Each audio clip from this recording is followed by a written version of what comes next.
அஸ்ஸலாமு அலைக்கும் மக்களே. Content creation, Ramadan, fat loss இது எல்லாத்தையும் பேலன்ஸ் பண்ண ரமதான் ஃபேட் லாஸ் சீரீஸ்ல இன்னைக்கு 4-6 விடிய காலை 4:30 மணிக்கு காலை வணக்கத்தை வச்சுட்டு சேருக்கு வழக்கம் போல அதே சப்பாத்தி அண்ட் எக்ஸ் எடுத்துக்கிட்டேன். அப்புறம் தூக்க கலக்கத்திலேயே வீட்டுல இருந்து கிளம்பி போய் ஃபஜ்ரை தொழுதுட்டு வீட்டுக்கு வந்து திரும்பி தூங்கிட்டேன். ஒரு 8 மணி அளவில் ஜிம்முக்கு கிளம்பலான்னு பார்த்தா எங்க ஊர் கிளைமேட் சரஸ்வதி சபதம் திருவிளையாடல் படத்துல வர மாதிரி ஒரே பனிமூட்டம் அடிச்சு புடிச்சு குளிர்ல ஜிம்முக்கு வந்து சேர்ந்துட்டேன். இன்னைக்கு ஜிம்ல back and biceps work out தான் போட்டோம். எல்லாரும் காமனா ஃபேட் லாஸ்னு வந்தாலே ஃபர்ஸ்ட் நிப்பாட்டுறது ரைஸ் தான். ரைஸ் சாப்பிடாம சப்பாத்தி மட்டும் சாப்பிட்டா ஃபேட் லாஸ் பண்ண முடியும்னு நினைக்கிறீங்க. நீங்க ரைஸ் சாப்பிட்டாலும் சப்பாத்தி சாப்பிட்டாலும் தேவையான கேலரிஸை விட அதிகமா சாப்பிட்டா தான் உங்களுக்கு வெயிட் போடும். ஸோ தைரியமா ரைஸ் சாப்பிட்டு ஃபேட் லாஸ் பண்ணுங்க. ஆனா குவான்டிட்டியை கரெக்டா மெஷர் பண்ணி சாப்பிடுங்க. அப்புறம் என்ன போட்ட ஒர்க் அவுட்ல டயர்ட் ஆகி வீட்டுக்கு கிளம்பலான்னு வண்டி எடுத்துட்டு வீட்டுக்கு கிளம்பிட்டேன். அப்புறம் கலெக்டர் ஆபீஸ்ல ஒரு சின்ன மீட்டிங், அதை சால்வ் பண்ண போயிட்டேன். வேலை இல்லாத எனக்கு டெய்லி நோம்பு கஞ்சி வாங்குறதான் ஒரு வேலை. அசர் முடிச்சிட்டு துவா கூட பண்ணாம ஓடி போய் நோம்பு கஞ்சி வாங்க லைன்ல நின்னுட்டேன். வாங்கின நோம்பு கஞ்சியை வீட்டுல டெலிவரி பண்ணிட்டு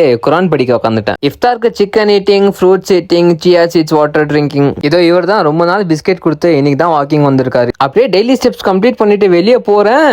நண்பர் அவர் வண்டியை கலர் கலரா பெயிண்ட் அடிச்சுட்டு மாஸ் பண்றாரு. அப்புறம் இஷான் தராவி தொழுதுட்டு வீட்டுக்கு வந்து குரான் படிச்சுட்டு சாப்பிட்டு தூங்கிட்டேன். வீடியோ புதுசா பாக்குறீங்கன்னா அந்த ஃபாலோ பட்டனை தட்டி விட்டுருங்கப்பா.